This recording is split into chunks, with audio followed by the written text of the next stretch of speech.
국내 코로나19 신규 확진자가 2,425명 나오면서 전날보다 700명 넘게 늘었습니다.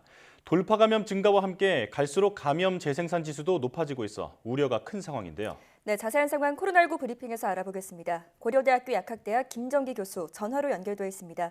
교수님 나와 계시죠? 네, 안녕하세요. 예, 앞서 말씀드린 대로 확산세가 심상치 않습니다. 그동안 걱정했던 헬로윈 데이와 일상 회복 여파가 나타나고 있는 걸까요? 지금 오늘 발표된 확진자 규모는 2,425명으로 아무래도 2,000명대를 다시 기록하고 있거든요. 예.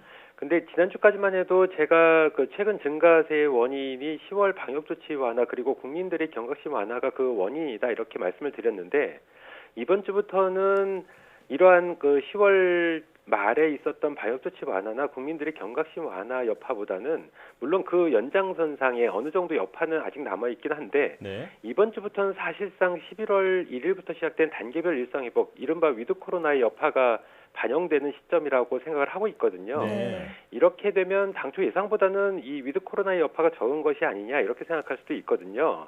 근데 제가 보는 어떤 견해로서는 지금에서 이 단계적 일상 회복의 여파가 본격적으로 바로 반영되기보다는 앞으로 약간 시차를 두면서 반영될 가능성이 있다라고 보고 있고요. 예. 그렇기 때문에 아무래도 해외 사례를 볼 때는 지금부터 시작을 해서 향후 적게는 보름 그리고 길게는 한 달 또는 두 달 사이에 큰 폭의 어떤 증가세가 있지 않을까 이렇게 생각을 하고 있습니다. 네. 자, 지난주 감염 재생산 지수가 1.2까지 상승했습니다. 추가 확산이 우려되는데 앞으로 확산 추이가 어떻게 진행될지 큰 흐름으로 좀 예측을 해볼 수 있을까요? 저는 사실상 감염 재생산 지수는 후행 지표라고 생각을 하고 있습니다. 네. 그렇기 때문에 지금의 감염 재생산 지수가 높다고 해서 앞으로도 이 확산세가 지속된다 이렇게는 보지는 않고요. 이 부분은 지금 그러니까 말씀드린 것처럼 감염 재생산 지수가 후행 지표이기 때문에 예. 현재 감염 재생산 지수는 과거 또는 현재의 어떤 유행세가 반영되고 있다 이렇게 보는 게 더 현실적으로는 맞다 이렇게는 보고 있습니다. 네.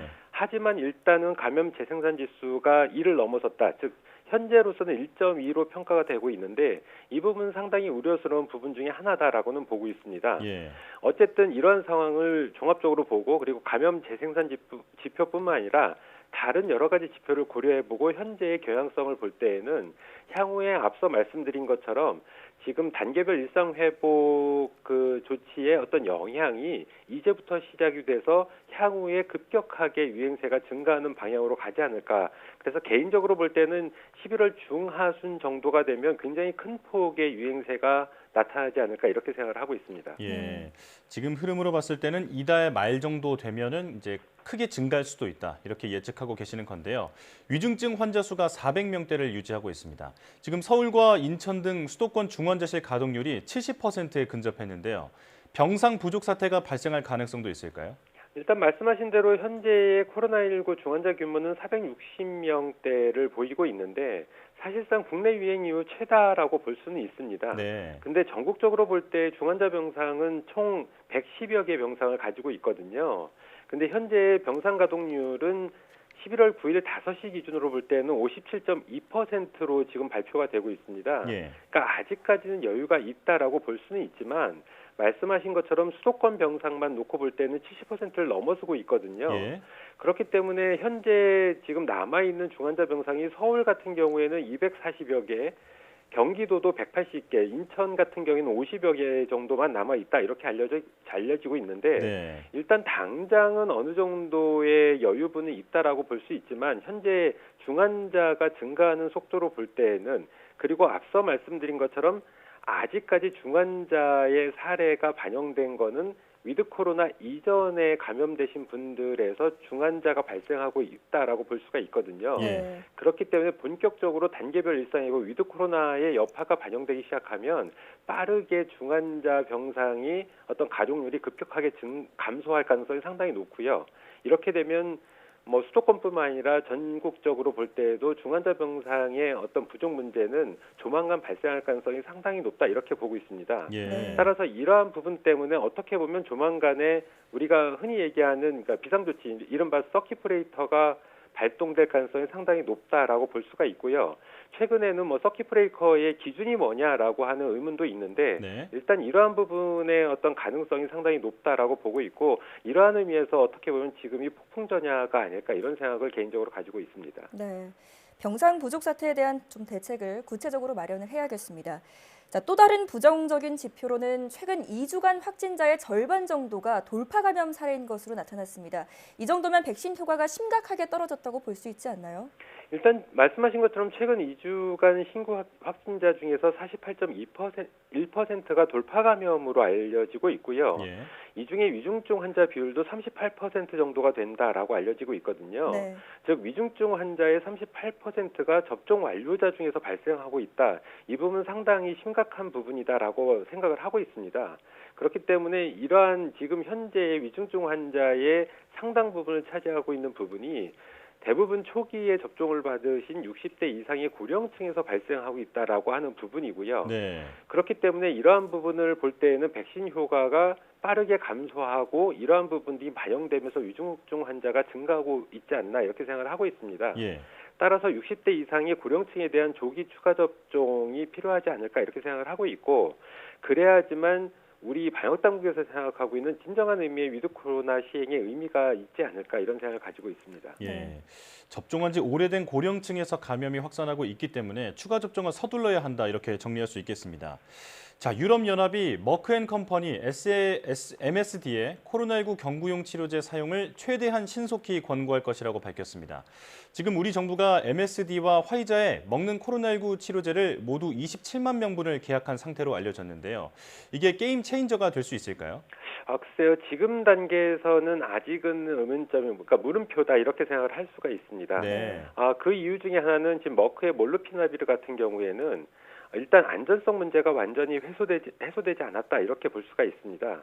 그러니까 안전성 문제 중에서 여러 가지 장기에 영향을 주는 그런 안전성 문제뿐만 아니라 실제로 뭐 기형아를 출산할 수 있다라는 우려도 항상 제기가 되고 있거든요. 예. 그래서 실제로 코로나19의 경구용 치료제에 의미가 있으려면 경증 환자나 중증증 환자에 대해서 투약이 가능해야 되는 부분이 있는데 일단 뭐 경증 환자만 예를 들어서 말씀을 드리면 경증 환자 같은 경우에는 다른 대증요법을 이용을 하게 되면 치료가 가능하지만 예. 안전성 문제가 해소되지 않은 이 몰루피나비르를 실제로 투약할 거냐 그렇게 됐을 때 실제로 환자가 이 부분을 수용을 할 거냐 이 부분에 있어서는 저는 아직까지는 네. 부정적인 입장을 가지고 있거든요. 네. 그렇기 때문에 진정한 의미로 경증 환자에게 투약할 수 있는 그 먹는 치료제, 경구용 치료제가 개발이 되려면 이 부분이 해소가 돼야 된다 이렇게는 볼 수가 있습니다.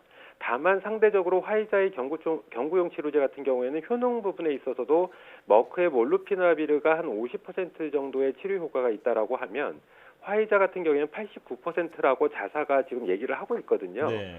그리고 작용 기전을 볼 때는 머크의 몰루피나비르보다는 화이자의 경구용 치료제가 보다 더 안전성이 높지 않을까라는 개인적인 생각을 가지고 있기 때문에 어찌됐든 이러한 부분들이 명확히 향후에 밝혀져야지만 진정한 의미의 경구용 치료제가 될 수가 있고 그래야지만 말씀하신 것처럼 코로나19의 새로운 게임 체인저가 될 수가 있다 이렇게는 생각을 하고 있습니다. 네. 예. 무엇보다 안전성 확보가 관건이 되겠네요. 자, 수능 방역에도 관심이 쏠리고 있습니다. 학생 확진자 수가 꾸준히 늘고 있는 건데 수험생 중에 집계된 확진자가 66명에 달하는 것으로 나타났고요. 자, 교육부가 확보한 병상은 총 383개인데 이 정도 병상이면 충분하다고 볼 수 있을까요? 일단은 말씀하신 것처럼 현재 집계된 수험생 확진자가 66명이고 병상 확보한 부분이 교육부에서 발표한 게 383개다. 이러한 부분은 수치적으로는 상당히 여유가 있어 보이긴 합니다. 네. 하지만 비단 코로나19뿐만 아니라 모든 면에 있어서 만일의 사태는 대비해야 되는 부분이 분명히 있습니다. 예. 그리고 수능이라고 하는 게 지금 당장 치러지는 게 아니라 향후에 일정 기간, 그러니까 2주 정도가 지나야지만 수능이 있기 때문에 이 부분을 고려해서 그 사이에 증가하는 학생 그 확진자 비율을 고려해 볼 때에는 만일의 사태를 대비해서 어떤 시나리오를 확보하고 추가적으로 빠르게 확보할 수 있는 어떤 방안들이 마련은 돼야 된다라고는 볼 수 있습니다. 네. 근데 현재 산술적인 수치로 보면 일단 지금 확보한 어떤 병상 정도면 가능하지 않을까라고는 생각을 하고 있는데 만일의 사태는 반드시 대비를 해야 된다라고 생각을 하고 있습니다. 예. 자, 그런가 하면 수능 당일에는 시험 내내 아크릴 가림막을 설치했던 지난해와는 달리 이번엔 점심시간에만 종이로 만들어진 가림막을 설치한다고 합니다. 방역에 문제는 없을까요? 사실상 뭐 종이나 아크릴이나 큰 차이는 없다라고 개인적으로는 생각을 하고 있고요. 일단 가능하면 지난해처럼 어떻게 보면은 보다 철저한 방역 수칙이 어떤 방역 대책이 필요하긴 하다라고 생각을 하고 있는데 네. 일단 이 부분에 있어서 수험생들이 시험을 치를 때 이 가림막이 있게 되면 상당 부분 어떤 제약이 따르는 부분이 있었거든요. 예. 근데 반면에 지난해는 전체가 다 백신 미접종 상태였지만 지금은 대부분이 백신 접종을 완료한 상태다. 이러한 부분이 고려돼서 수험생들에 대한 편의를 제공하는 차원에서 이렇게 됐다라고는 보고 있는데 예. 일단 제가 보기에 큰 문제는 없을 거라고는 보지만 그럼에도 불구하고 수험생들의 어떤 편의나 시험을 치는 데에서 제약이 따르는 부분을 크게 미치지 않는다라고 하면 가급적이면 방역적인 부분은 지키는 게 더 맞지 않을까 이런 생각을 가지고 있습니다. 네. 모든 가능성을 열어놓고 대비책을 마련해 둬야겠습니다. 여기까지 듣겠습니다. 코로나19 브리핑 고려대학대 김정기 교수와 함께했습니다. 교수님 고맙습니다. 네, 감사합니다.